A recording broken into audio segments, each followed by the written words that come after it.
What's up and welcome to the Combine in Indianapolis. Nathan Zegura alongside Sir Andrew Gribble. Gribb's day one here in Indy. We heard from Sashi Brown.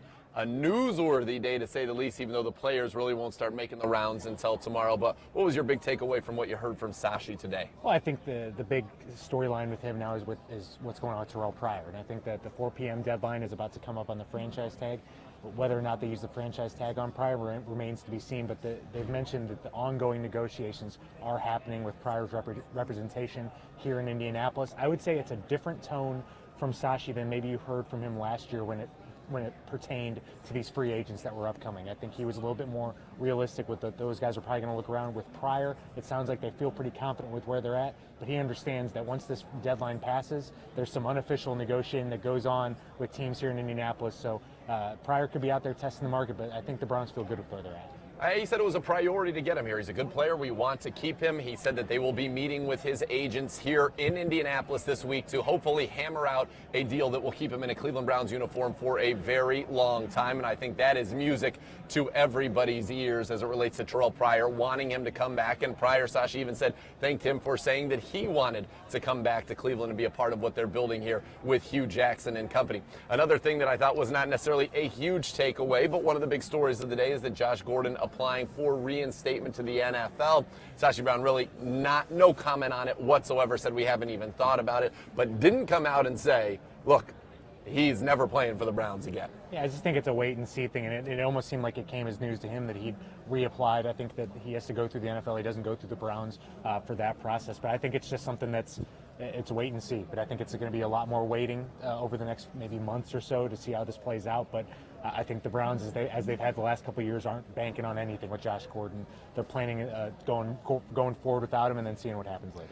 Yeah, and when you look at, of course, the running back position, Isaiah Crowell, given that second-round tender, effectively that means he is going to be on the Browns. Nobody's going to give a second-round pick at this point for Isaiah Crowell, so he's going to be here. And another tag news that broke today was that Tremaine Johnson will be tagged once again as the franchise player by the Los Angeles Rams.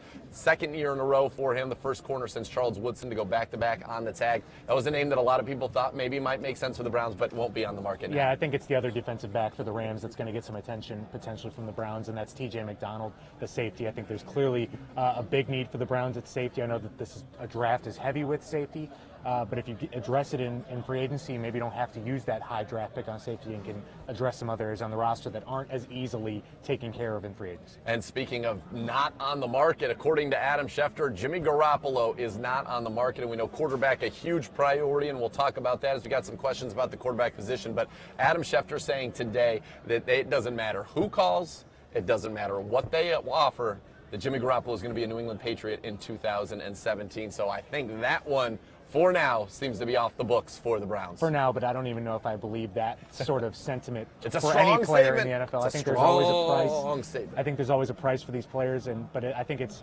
maybe the Patriots put the feelers out and they weren't getting kind of the response that they wanted. And I think, as we talked about on CBD today, when you get a quarterback as old as Tom Brady is, as good as he was last year, when something goes wrong, it can go wrong in a hurry, and all of a sudden you're left without a quarterback if you're not feeling good about Jacoby Brissett. So I think it's a safe decision for the Patriots to make, and I don't think there's any harm in bringing him back for their sake.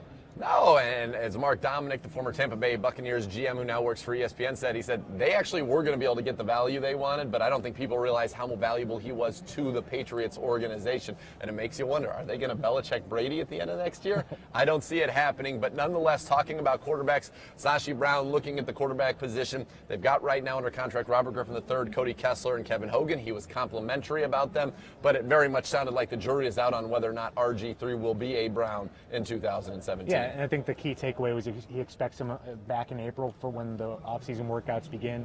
The mention of the roster bonus, I don't think that's going to be a deterrent one way or the other. I think they're just looking to evaluate, as he said, evaluating Robert as a player, not because of his contract. And when you talk about the quarterback position, I asked him on Cleveland Browns Daily today if that was the number one priority of the offseason. He said it's always the number one priority when you don't have a franchise quarterback. I expect the Browns to be aggressive in trying to address that now if there isn't a trade possibility, perhaps in free agency or probably more likely in the draft. Yeah, I think we maybe haven't, it's crazy to think, we haven't really focused much on these quarterbacks enough going forward. I think that they're going to come into focus now. Because it was Garoppolo mania, baby. Yeah, because it's going to come much more into focus now, and you've got to start thinking, is the number one pick going to be used on a quarterback? Because if you wait till 12, you might not know who's there at that point. I think teams always reach on quarterbacks.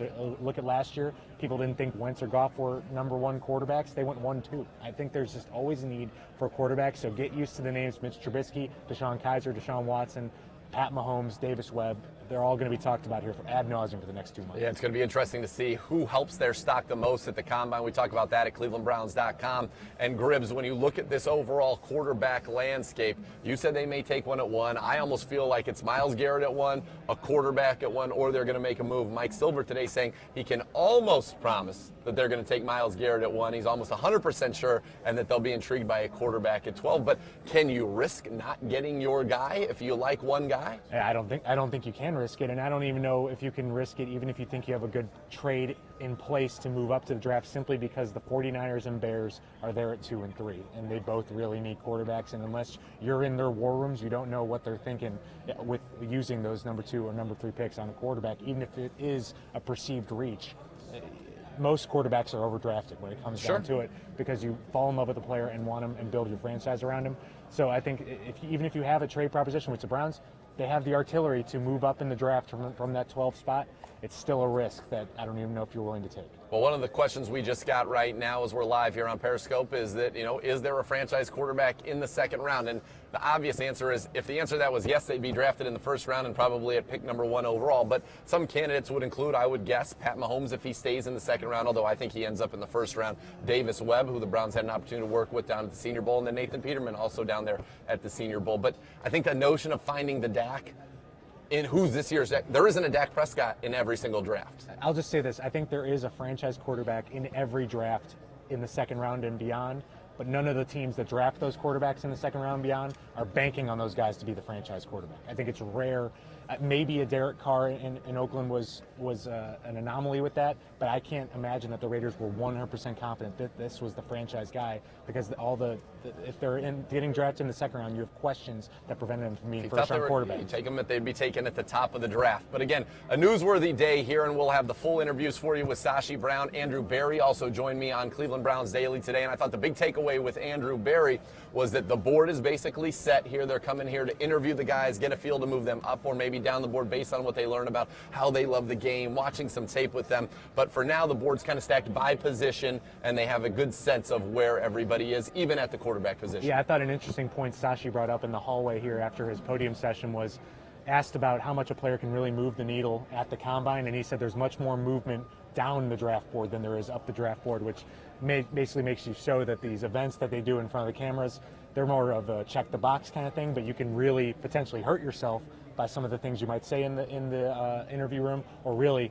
mostly, it's what happens in the medical checkup. Absolutely, and Sashi saying, again, as you pointed out, there is some movement here, but it's really a confirmation because the tape is the focus of all the evaluation they're doing. And one other thing I thought was a big takeaway today in talking to both Sashi and Andrew Berry, just how much more comfortable they are. The Combine last year was Andrew Berry's 3rd week on the job. And now he's had a whole year with Sashi, with Hugh, with Depot, figuring out how they're going to work together, how they're going to put it together. And he said the biggest difference, and they all said time and experience of being together, and they feel very prepared for what is a critical offseason. Yeah, like Sashi said, the second year is really your first year. So everything is in place, and that's why they stack these draft picks.